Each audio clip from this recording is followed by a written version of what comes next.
If the Chargers want to take down the AFC leading Colts on Sunday, they need Justin Herbert to cook that banged up secondary, but his offensive line has to give him a chance.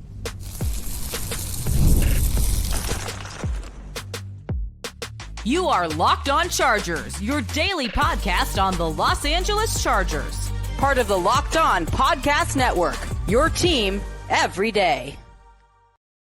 What is up, and welcome into the Locked On Chargers podcast. I'm your host, Daniel Wade, joined as always by my co-host, David Droegemeier, and we've been covering the Chargers now for 10 seasons, but this is our 8th year as the host of the Locked On Chargers podcast, bringing you your team every day.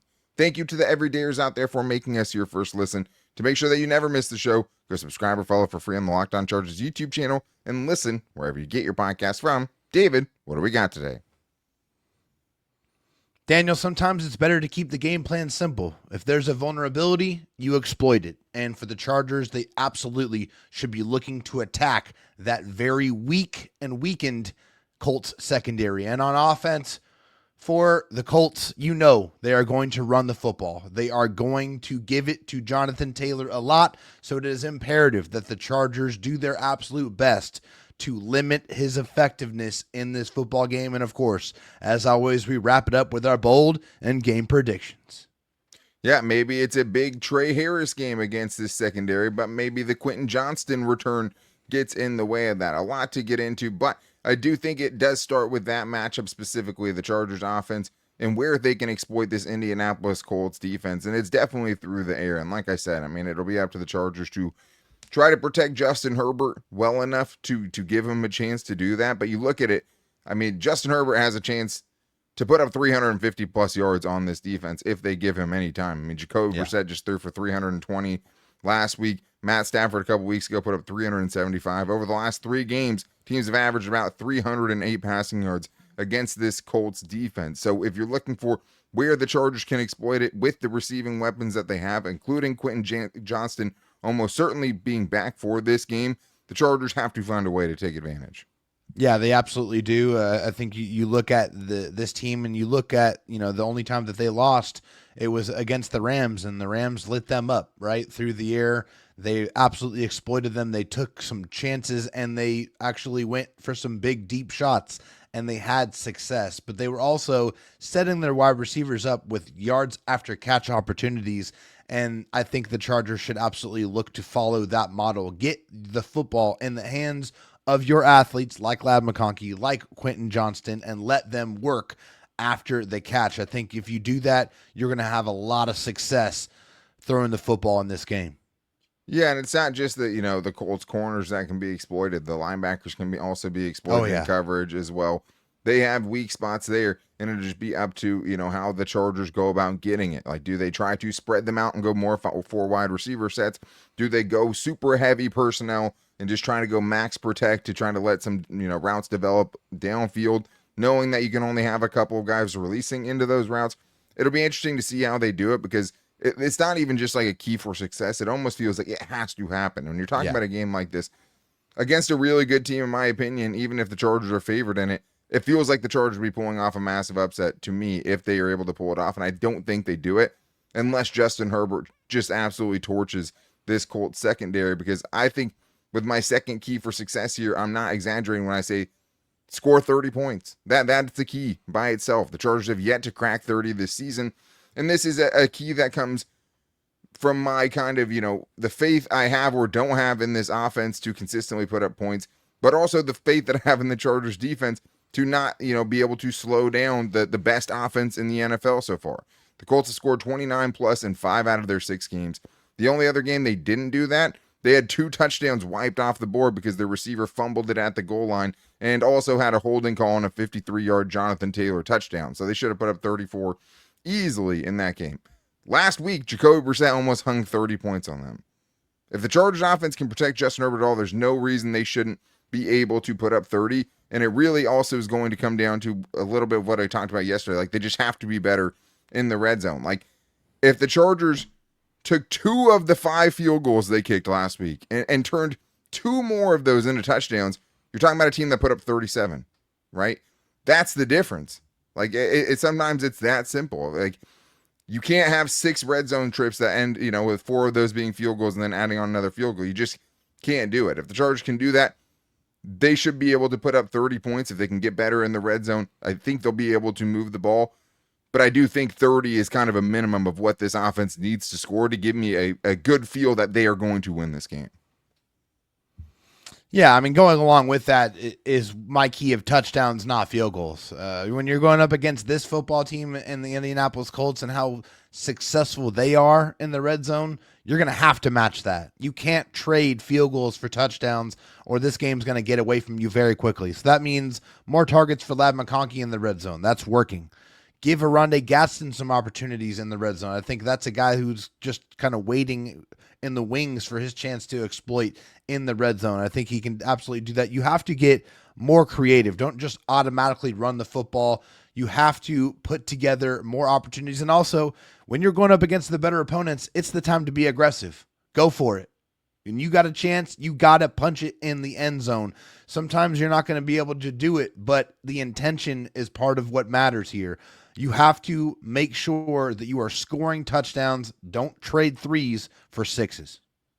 Yeah, I mean, it's exactly what we talked about on the crossover yesterday. It just has to be better. I mentioned that the Colts have scored 10 straight trips into the red zone. They've come away with touchdowns, 4 last week and 6 the week before when they put up a 40 spot on the Raiders defense. But I think it's how you get there and how you can kind of avoid some of the issues that have plagued you and stopped you from getting to those numbers to begin with. And to me, it's a lot to do with staying ahead of the sticks. And I think one way to do that is obviously the running game has to be part of it. The Colts have been kind of sneaky mid against the run this year. They ranked 28th in run defense success rate, 18th in yards per carry allowed.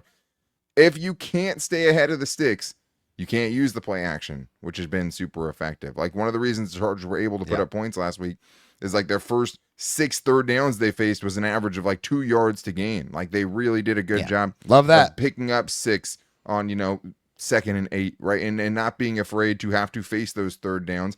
And you shouldn't against this team either. I mean, the thing that scares you, I think, most about third downs is you don't feel like the Chargers will go for it on 4th down. But the Colts are tied with the Dolphins for the 3rd worst third down percentage defensively. They're allowing third down conversions at 47.9% clip. And if they can get you off schedule, they're a lot better in those situations, and the Colts are 8th in tackles for loss. So it's being able to stay ahead of the sticks, use the quick passing game. Don't forget about the running game, but also don't, run your head into a wall either if it's not working. But I do think if the Chargers are going to put up points in this game, they have to stay ahead of the sticks like they did last week. No question about it. I think that was a huge part of the Chargers' success in that football game was putting themselves in manageable down and distances. It's not rocket science. It's simple math. You have less yards to be able to acquire than you have more kind of plays that you can go to be able to pick that up. So that's important. Also, I think I'd like to see them move the pocket. Get Justin Herbert on the run. Let's use some of that athleticism because it does a couple of things. It stresses out the defense and makes them have to run and kind of chase. And it also opens things up and protects your offensive line. You get Justin Herbert, the mobile quarterback, on the run. He has the arm strength. He has the accuracy. He can do that. So I think that's important to be able to slow down. It should be part of the game plan and slowing down the pass rush is moving that pocket, because Justin Herbert can do it, and it seems like when they do it, they find a lot of success. Yeah, I mean, obviously Justin Herbert has that kind of athleticism to not really have to worry about if he's on the run or what have you. I mean, I think the only bad side of moving the pocket is it shrinks the field in half, right? It's only half the field the other team has to cover because you're probably not going to throw it back to the other side of the field. You can if you set it up right, and Justin Herbert's one of the few arms that can do it. But yeah, I mean, I think the point of just trying to protect your offensive line is the important part there. I think that if you, like we saw last week, right, everything was going pretty well offensively until the Chargers had to throw, and they knew he had to throw. I think the good thing this week is you have faced a murderer's row of defensive fronts and edge rushers and pass rushers in general. And the Colts have a couple of those guys too. Latu, obviously, DeForest Buckner is a presence as well. But it's not necessarily 4 guys like they have seen in the last couple of weeks that can all really do damage against you. But we need to get into the defensive side of things here, and I think it's a challenge to this defense show us something different. I mean, if things go the way they have the last 3 weeks, Jonathan Taylor is going to go for 200 rushing yards in this game, and they absolutely can't let that happen. So we're getting into what they need to do defensively to win this game and more in today's Locked On Chargers podcast. This show is sponsored by BetterHelp. October 10th was World Mental Health Day, and this year we're saying thank you, therapists.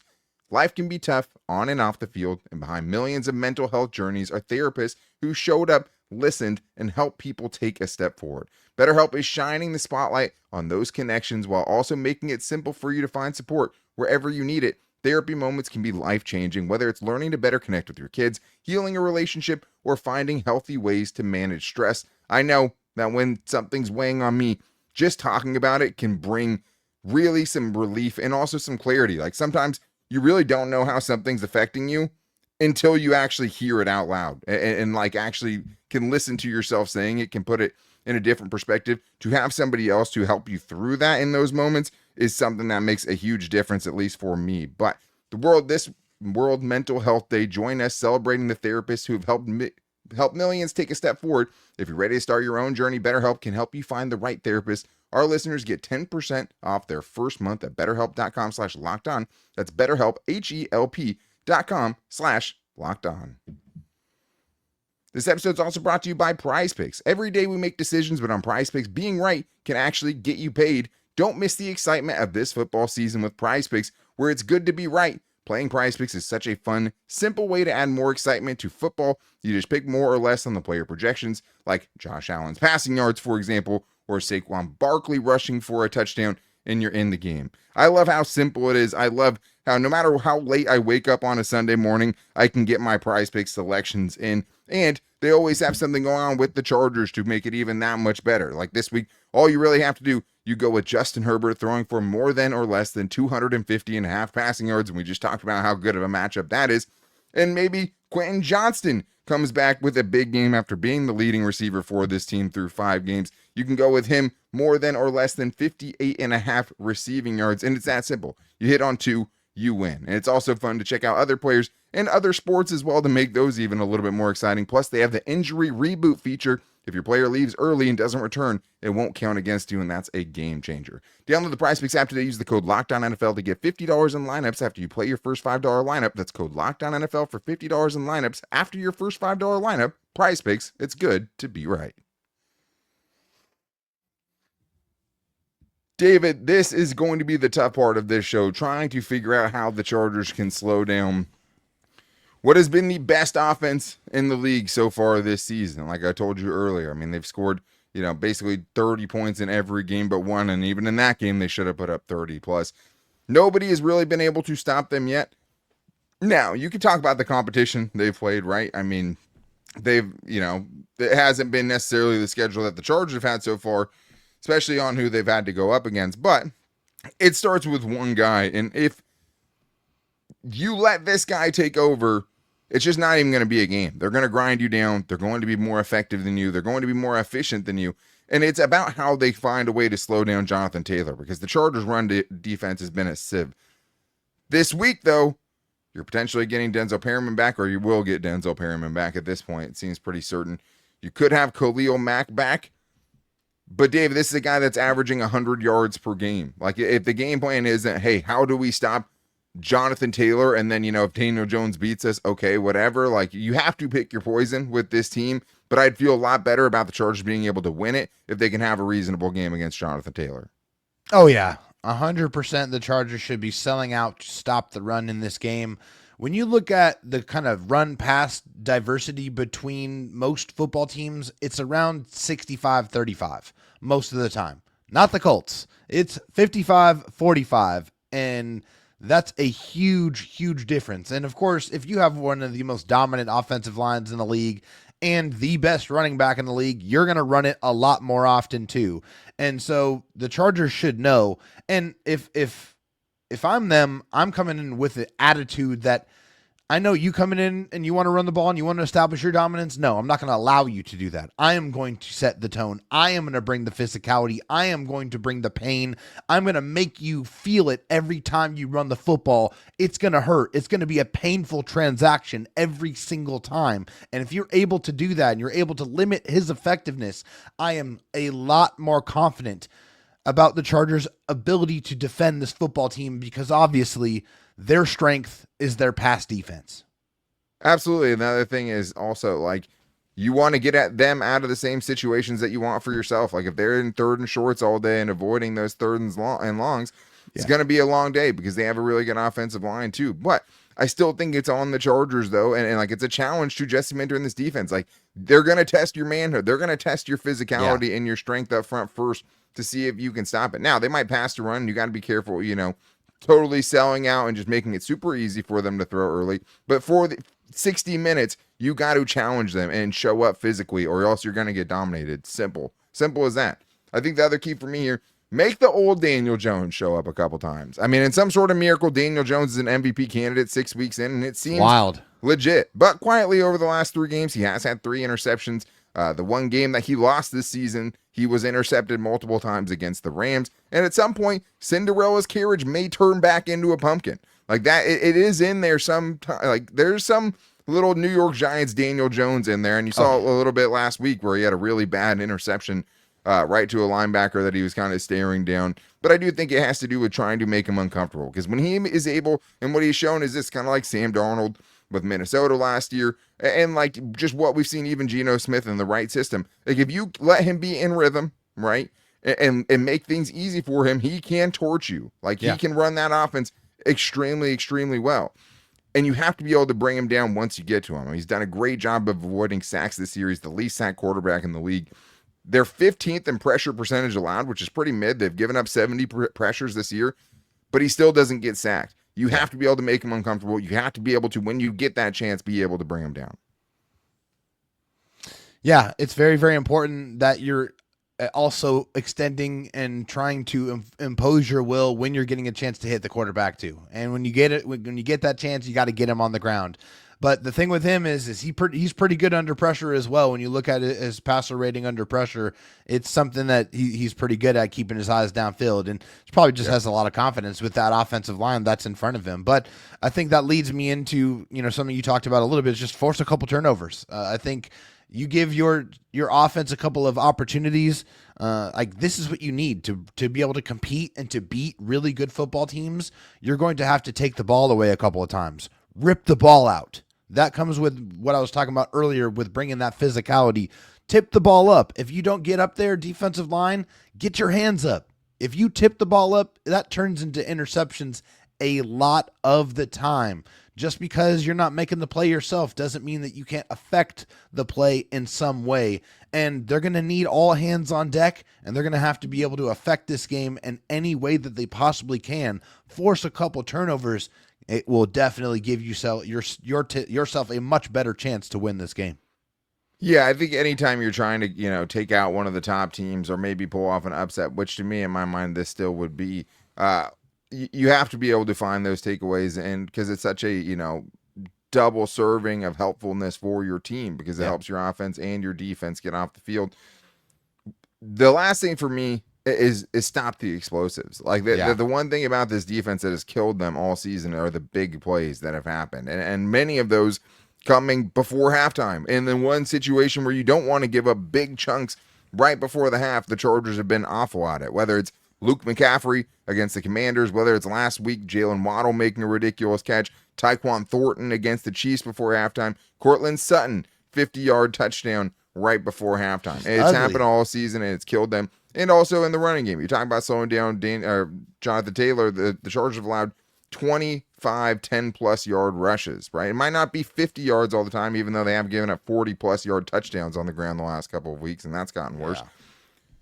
But the Chargers have allowed the third most 40-plus yard plays this year. They've allowed 8 plays of 35 yards or more in 6 games, so basically more than 1 per game, which is awful. And also, it helps you get off the field on those third and long situations, something we talked about earlier in the week. under 10%. They were allowing conversions on those in those situations the first 3 weeks, according to True Media. Over the last 3 weeks, over 30%. If you get this team and this offense in those situations, you can't let those opportunities slip by. You just can't. Because if you do, you're going to lose the game. So you have to make them earn it against you for sure.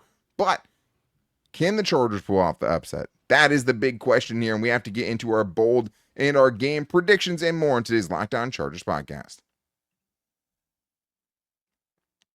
First, I need to tell you guys about Mazda, because Mazda crafts cars for those who do more than simply move. Mazda delivers confidence with every ride, with more IIHS Top Safety Pick Plus awards than anyone else as of August 2025.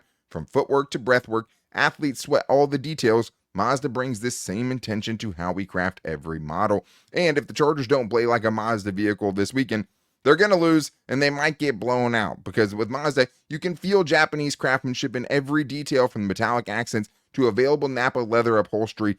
Attention to detail being the important thing, and you can make everyday drives feel like anything but. From smooth handling to intuitive controls, with all-wheel drive standard in every crossover SUV, you can drive with confidence through almost any season. Like our players, we sweat every detail, because when you make every move count, impossible becomes irrelevant. Mazda, move and be moved.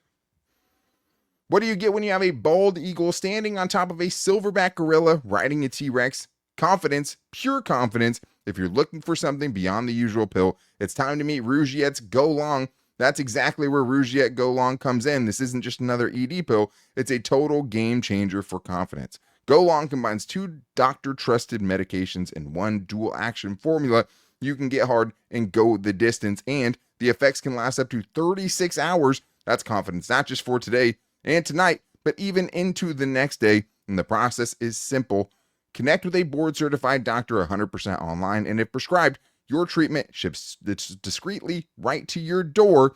If you're ready to level up your confidence in the bedroom, head to rugiet.com and use the promo code LOCKEDONNFL for 15% off your first order. That's rugiet.com, promo code LOCKEDONNFL. Make sure to use our code so they know we sent you.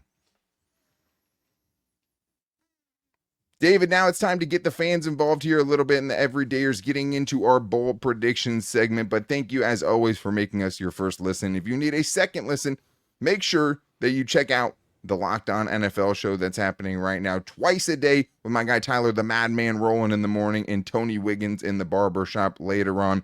Very fun what they have going on over there, and a great way to stay up to date with everything outside of Chargers land as well. But let's get into these bold predictions here, David, including this one that I really like from Chris Saiz, who says, Trey Harris breakout game, 1 touchdown, 80 plus yards.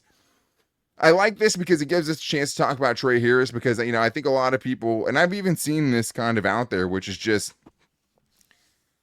people saying that Trey Harris is either been a bust because he's not putting up numbers through this part of the season, or more than that, the Chargers should have went elsewhere with their second round pick because of some of the other needs they have. And I understand at least partially it's like, yeah, hey, I wish the Chargers took an offensive lineman really early. Now, would I trade that for Trey Harris? It's way too soon to tell. But what I would say is, I'm glad Greg Roman kind of, stood up for Trey Harris when talking about him, because not only is he coming off of his best game receiving, which is important, obviously, but he's done such a good job as a run blocker as well, where he has been one of the biggest reasons the Chargers over the last few weeks have had a decent rushing attack. Yeah, I'm glad that you mentioned that part, because I think that's the most important thing, is he's doing the little things. He's doing the dirty work, that he's making an impact, and he's shining there. And I think when you are able to shine, when you're doing those things, you're going to get more opportunities to catch the football and do what you want to do and impact the game in the receiving element as well. And as a rookie wide receiver, sometimes your applications to the offense are going to be different for every player. And so I think it starts out with the blocking and being great at that, and he has been. And I think that turns into more opportunities, and hey, hopefully it is in this game. He has been doing what he needs to do to get those chances. Yeah, and I mean, they did have a chance. They had something drawn up for him in the last game where basically they were using him as if he was going to be a lead blocker, and at the last second he kind of pulls out and runs a deep route, and of course Justin Herbert did not have the time to be able to get him the football, which it would have been really cool to kind of see him. I mean, it could have been a 50-plus yard touchdown, potentially even more than that. So that would have been nice, and I think would have made people feel a little bit differently about how it started for someone that was a second round pick and someone that we were admittedly very high on. Now, I think the problem with this game is Quentin Johnston is almost certainly going to be back. I mean, you could almost guarantee that he's going to be back unless there's some sort of setback at this point. And there's just more mouths to feed now, right? Like that just kind of is what it is. We know how involved Quentin Johnston has been. He's been wide receiver one in the weeks that he's out there. McConkey coming off of his best game. Keenan Allen stays really heavily involved. And now you have, other guys like Rondé Gadsden throwing the running backs out of the backfield and you name it. So I don't know if we'll hit 80 plus receiving yards, but I do think he's going to have a big impact in this game. Let's get to this next one here from Jackson, who says, Justin Herbert puts up a stat line of 320 passing yards, 3 passing touchdowns, and 50 rushing yards with a completion percentage of 70%. David, we know it's a great matchup. Can he hit those gaudy numbers? Yeah, I mean, the Colts have some pass rushers that are definitely not putting up big sack numbers, but they're getting pressure on the quarterback. So that's something that the offensive line is going to have to sort out and allow just to give Justin that extra second, because the matchups are absolutely there for him to be able to do it in this game. If I knew Joe Alt was out there, if he was going to play, that would change my feeling on his ability to go out there and do this, because if he's playing, I feel like that there's a good chance that he can do it because he's such a difference maker. He's such a great player. I know he was back at practice, which is fantastic news. I just don't know if he's going to be ready to go for Sunday. Yeah, that's another thing, obviously, that, kind of hangs over my head when trying to think about who's going to win this game is just like Trey Pipkins has not practiced at all this week. Joe Alt is back at practice, but especially with a Thursday night game next week, I don't see them rushing him back. Jamari Sawyer, limited so far this week. Maybe he gets back. I don't think that really changes how you feel that much, like a true needle mover as far as, having Bobby Hart and Austin Deculus out there, which obviously isn't great. And the Chargers did a great job of, scheming around it. I think Justin Herbert can hit those passing numbers for sure. The 50 rushing yards is hard to think is going to happen in this game just because the Colts, one thing they have done pretty well is limit rushing yards to quarterbacks. And some of that's just about who you play. But so far, quarterbacks have only averaged 12 yards per game against this defense on the ground. So I hope he gets a chance to juke out Zaire Alexander in the open field, though. I do. Zaire Franklin. Yeah, Zaire Franklin. I'm sorry. Zaire Franklin, who said he was not a top 10 or not a top 5 quarterback, I should say. Mouth. But let's get to this one here from Jose Alto, who says, Owe, Mack, and Tooley all get a sack on Jones this Sunday. That would be awesome. And one of the underlying kind of things, if Khalil Mack can go on Sunday, is just getting to see, David, this trio in action for the first time. The NASCAR package. That's what I want to see, right? Tooley on one side, Mack on one side, and Owe somewhere lurking over there as well. That would be something to behold. Yeah, probably Tooley rushing on the inside, you'd think, right? Yeah, exactly. Because, I mean, they did that against Savaitai of the Miami Dolphins. And sorry, I'm having a hard time with that name. Savanaya, something like that. Yeah, exactly. But it worked. It was very, very effective. And so if you get that trio going after, they could find some success. But man, this is a really, really good Colts offensive line. It's kind of hard to find the weakness that you're looking to exploit when you're looking at these 5 guys. Yeah, and I mean, it would be impressive just to get 3 sacks in general, no matter who they come from, because Daniel Jones has only been sacked 5 times this season. But I was watching, that game last week against the Cardinals. The Cardinals are finding ways to get some pressure. I mean, they should have won that game. They were in the red zone with a chance to go ahead with a touchdown, just couldn't get it done with their backup quarterback. But yeah, you can get some pressure on this team. Now, converting it into sacks is another thing, and teams haven't been able to do that.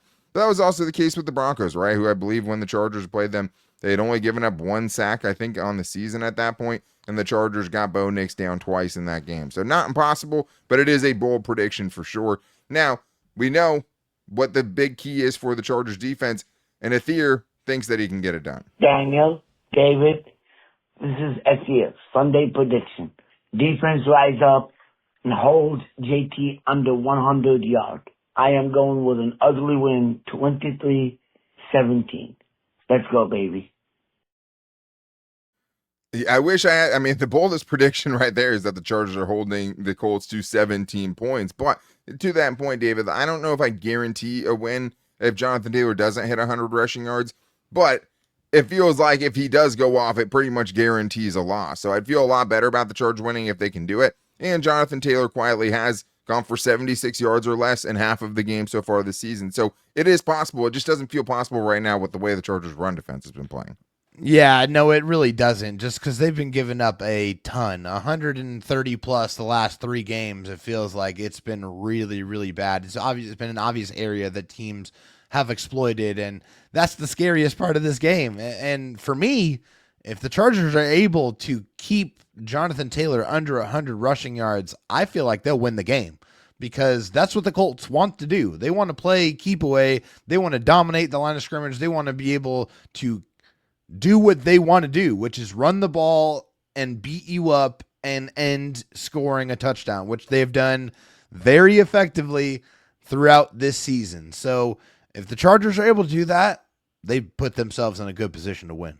When I think the game flow has to, if you can get out early on them, it's going to be harder for them to give it to Jonathan Taylor, 25 times in this game. So I think it's a big thing to do with it. Like Zach yesterday talked about from Locked On Colts, like, hey, what they want to do is pass on you early when you're really gearing up against the run.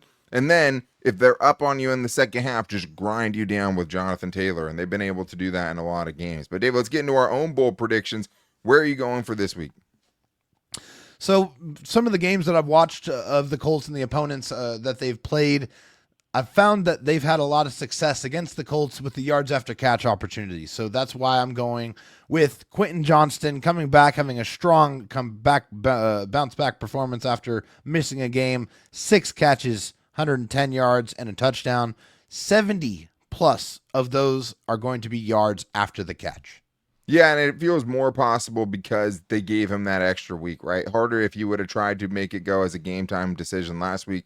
This week, with that extra week, hopefully he's feeling like himself and can play with that physicality, which is what kind of makes his game special. But my bold prediction is going to be Derwin James. I know he's been dealing with a wrist. He was a full participant in Thursday's practice. I think he's been a little quiet outside of the pick last week when the game was pretty much over already. I'm going to say 12 tackles, 1 interception, 1 sack, and holding Tyler Warren to less than 40 yards. That'll be my bold prediction this week, as he's been easily, one of the best tight ends and just the best rookie tight end so far, which maybe isn't that big of a surprise. But, Dave, let's get into our bold prediction, or our game predictions, and put our money where our mouths are. I've said all week, I think it would be an upset if the Chargers pull it off. With no Joe Alt, no Trey Pipkins almost certainly in this game. I just don't, the Chargers have such a great matchup. I just don't trust the Chargers offensive line to be able to hold up and let them take advantage of it. It's that combined with the fact that Jesse Minter just doesn't have a good track record against great offenses. It just hasn't been that way. I mean, last year, torched by the Buccaneers, torched by the Ravens, torched by the Bengals in a win. You put 27 put up on you on the Commanders. This year, last week, you give up 27 to the Miami Dolphins. I need Jesse Minter to show me something this week. I need this line to show me something. I have the Chargers losing 24-31 against the Colts on Sunday. David, you're the hope here. You have picked the Chargers, I believe, in every single game so far this season. Do you think they can find a way in all yellows to pull off the upset in my mind? I've only been wrong twice, right? I mean, it's pretty good. So we won 11 games, right, Pop? That's right. Unfortunately, this is the first time I'm not picking the Chargers to win, and it hurts. It pains me, but I just don't like the matchup at all. I just feel like the Colts, the way they're playing, the way that Jonathan Taylor's running the football, and the way the Chargers are not defending the run, that scares me to death. And I just don't know. I'm not confident that they're going to be able to stop them. That's why I don't feel like they're going to win the game. And so I think it's going to be a little bit of a higher scoring contest. I do feel like Justin Herbert's going to have something to say about it, but I think I have them going down 34-28. Yeah, so I mean, we both have it as a higher, a take the over type of a game, because I don't really trust Chargers offense to maybe keep up in a shootout. I think they'll be able to move the ball. I think they'll be able to use their receivers effectively. But when you have the deficiencies they have in the offensive line, it only takes a few sacks or a couple derailed plays because Justin Herbert's getting smashed to derail a couple drives. And this is just not a team you can give away drives against. And that's just the fact of the matter. And I got clowned for picking the Commanders a couple weeks ago, and for rightful reasons, right? And we're always just going to tell you exactly what we think is going to happen, even when we know it's unpopular to pick against the Chargers. I think this is a bad matchup for them. To me, I think it's an upset, and that's why even though they're favorites, this win, if they could pull it off, they would prove something to me that I don't see in them.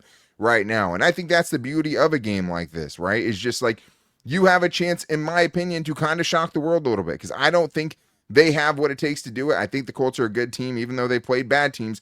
I think they're a great offense, and I don't have the trust in the Chargers offense to fully take advantage of, the deficiencies they have defensively. So I really hope that they can pull it off, because, man, that'd be a heck of a live show on Sunday night. And if you can get to 5-2 with the injuries that you've had so far, with potentially more reinforcements coming back this week, that sets up really, really nicely. But that's going to wrap things up for today's show. Make sure you're back here Sunday night, win or lose, for the Chargers post-game show, and David will be on the postcast as well on Sunday, so make sure to check that out. To make sure you don't miss it, go follow or subscribe on the Locked On Chargers YouTube channel and listen wherever you get your podcast from, as well as hitting us up everywhere on our social media, where we post the show every day at Locked On LAC on Twitter, at Locked On Chargers on Instagram, and our Locked On Chargers Facebook page. If you guys want to call to the voicemail line, you can do that also at 323-524-7924 and leave us your 30-second Chargers prediction question or buy or sell. But hey, prove me wrong. Shock the world on Sunday and give us a fun show on Sunday night. But until then, guys, take it easy and go Bolts.